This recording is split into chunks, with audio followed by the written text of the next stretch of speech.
Every single night, without fail, you close your eyes and your brain decides to run a full cinematic production. No budget, no script, no logic whatsoever. You're flying over your old school. Your teeth fall out. Your crush from 5th grade is there for some reason, and your math teacher is chasing you with a spoon. And the worst part? You have absolutely zero control. So what is going on up there? Because here's the thing, your brain is not just sitting there resting while you sleep. It's actually more active during certain stages of sleep than when you're wide awake staring at your phone at 2 a.m. Which, by the way, you really should stop doing, but we'll get to that. Dreams happen during a sleep stage called REM, which stands for rapid eye movement. And yes, your eyes are actually moving rapidly under your eyelids, like you're watching a tennis match, in your skull, while unconscious. Completely normal. REM sleep happens in cycles throughout the night.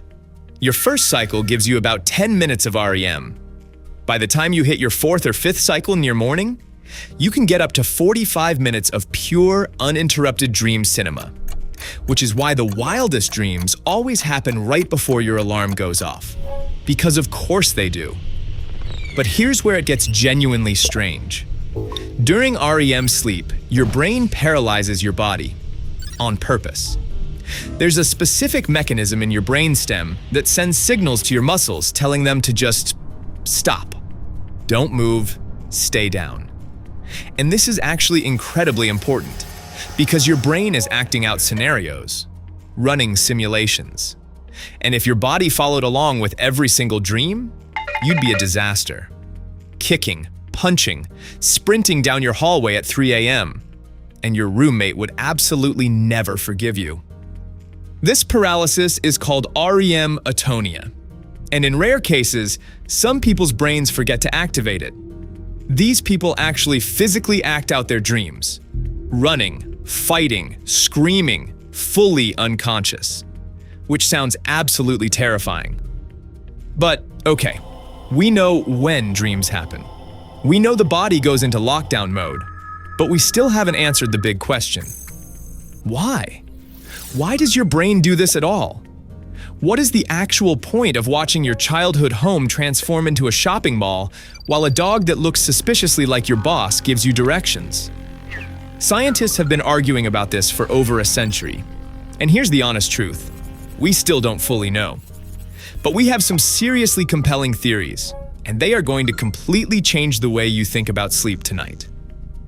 The first theory is called memory consolidation. The idea is that while you're dreaming, your brain is sorting through everything that happened during the day, like a filing system, taking memories from short-term storage and deciding which ones get archived permanently. The things you practiced, the conversations you had, the skills you tried to learn. Your brain is replaying and reinforcing all of it during REM sleep. This is why students who sleep after studying consistently outperform students who don't. Your brain is literally doing homework while you sleep, attending class without you, which is both incredibly cool and also deeply unfair if you think about it too hard. But if dreams are just memory filing, why are they so bizarre? Why doesn't your brain just replay your Tuesday? Why is there a giant lobster playing piano in the conference room? That's exactly where the second theory comes in. The second theory is called threat simulation. And this one is dark, in the best possible way. Your brain uses dreams as a training ground, a simulation chamber, a place where it throws you into dangerous, terrifying, emotionally overwhelming scenarios completely safely, so that when something like that happens in real life, you're not completely useless. That dream where you're falling? Training.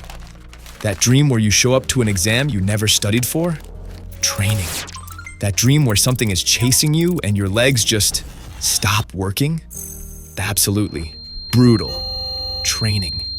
Your brain is running fire drills every single night, without asking your permission, without warning, without even a heads up. And here's what makes this so compelling.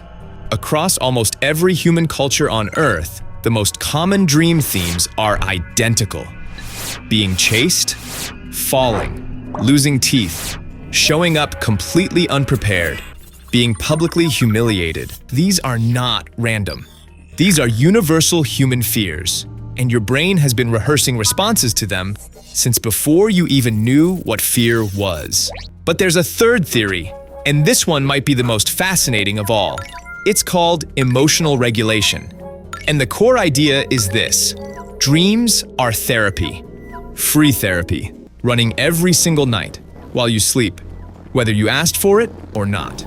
When you go through something emotionally heavy, a fight, a loss, a failure, an embarrassing moment you will apparently replay in your head for the next 11 years.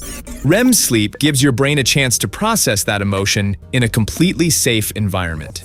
During REM sleep, a chemical called norepinephrine, basically the stress chemical, drops to almost zero. This is the only time in your entire 24-hour day that this happens. Your brain creates a stress-free zone, and then replays the difficult memory inside that zone, allowing you to re-experience it, without the full emotional punch, until eventually the memory loses its charge. This is why you can wake up from a nightmare about something absolutely terrifying and feel oddly okay.